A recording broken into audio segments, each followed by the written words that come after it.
لحضور هذا اللقاء الطيب الذي نظم ودعيتم إليه لسبب واحد، هو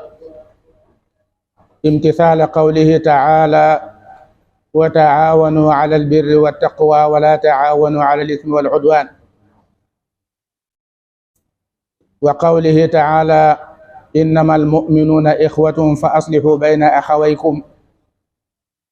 وقوله صلى الله عليه وسلم: مثل المؤمنين في توادهم وتراحمهم وتعاطفهم كمثل الجسد الواحد إذا اشتكى منه عضو تداعى له سائر الجسد بالسهر والحمى.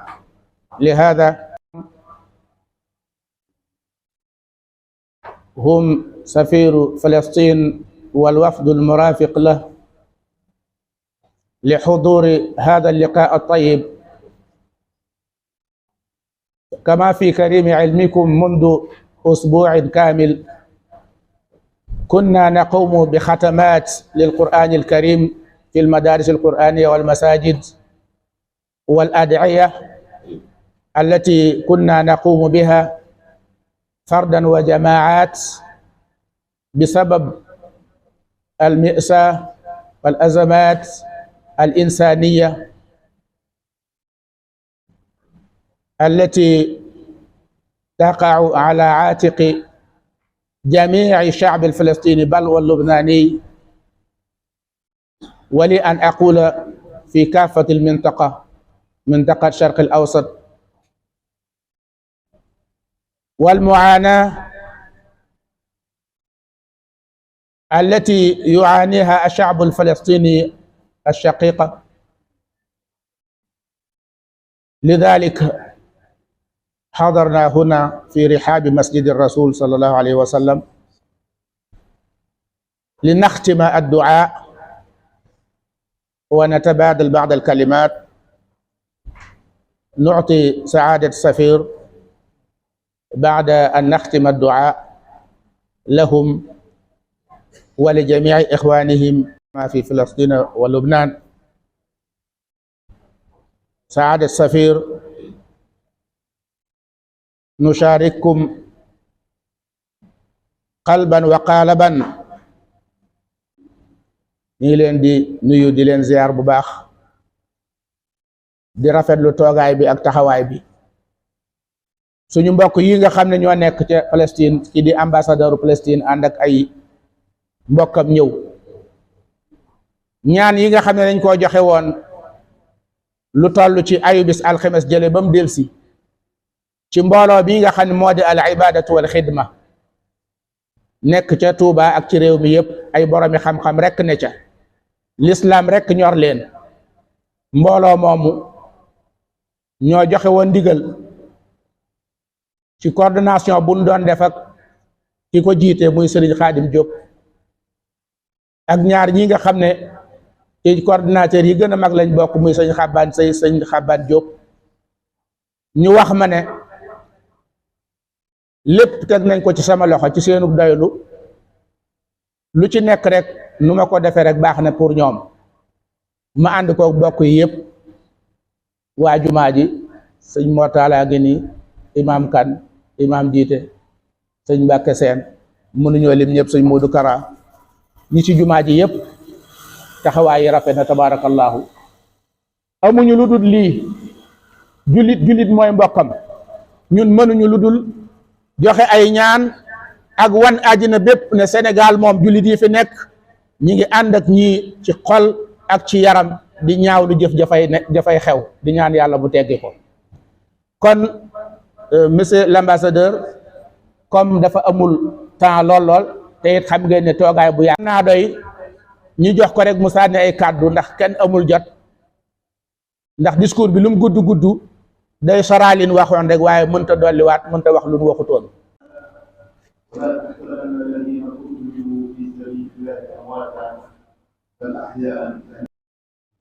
وقوله تعالى: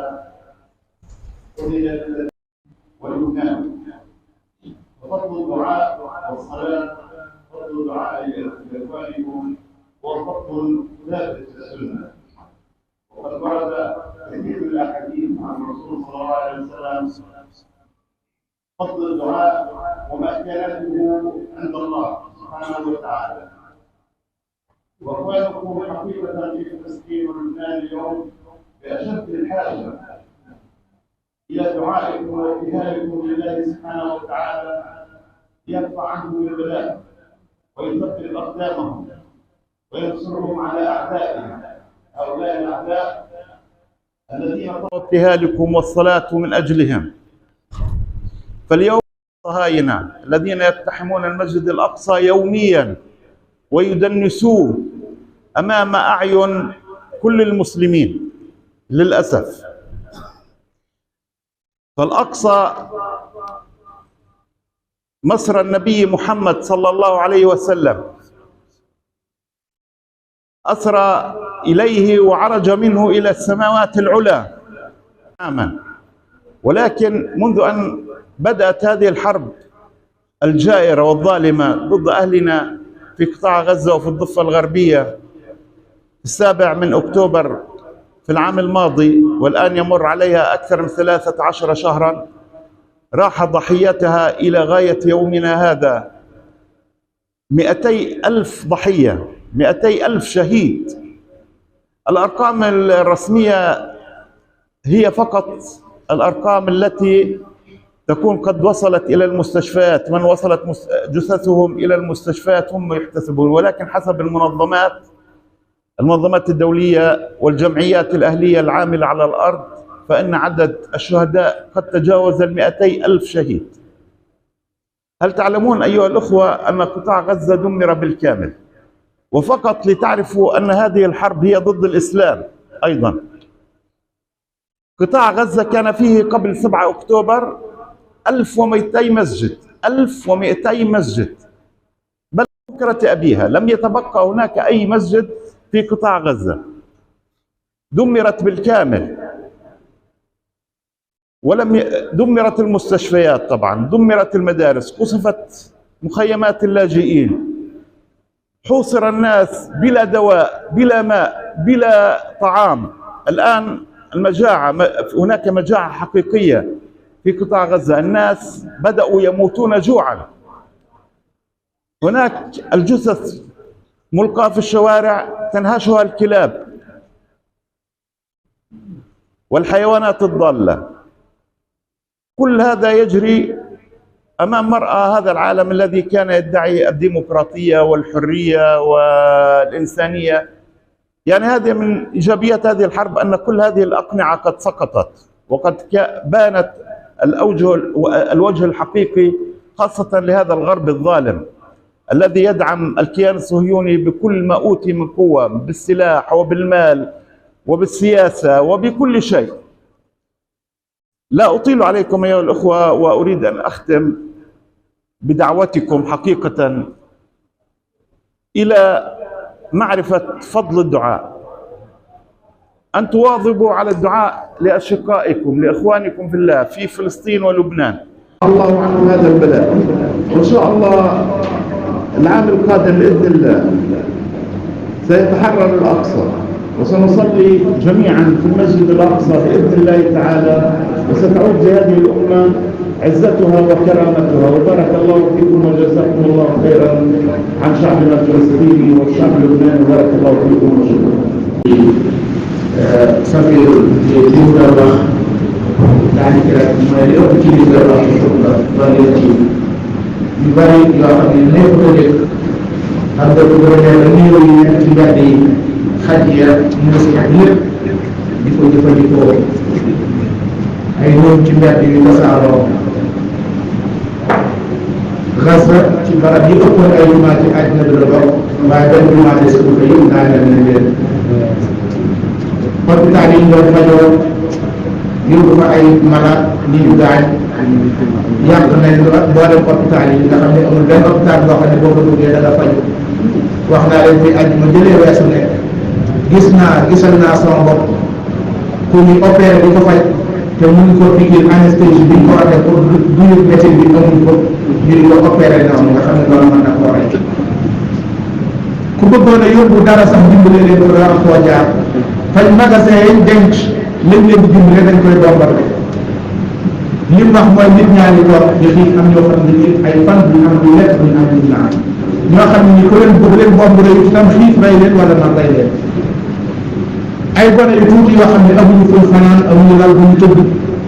maa ngi seetaan ñoo xam ne ay mbaaj yi ñu am ak darab yi am dañ ko doon jël ak ciseau di ko ñaw di ko defar di ko jox nit ñi di ko sol ndax amatuñ lu sol moo ne àdduna bi jullit yi kenn ëpp leen fi kenn ëpp leen fi alal nee na ñooy dañoo organiser dañoo am ay kilifa ana kilifa ya ak ñi leen topp ndax dañ leen a déggal wala kilifa ya dañoo xamul seen responsabilité kenn waxul muy càmbaabooy boo xam ne dañ cee d'accord Amérique ñi fi ëpp wala ci àddina bi ànd ak nit ñëpp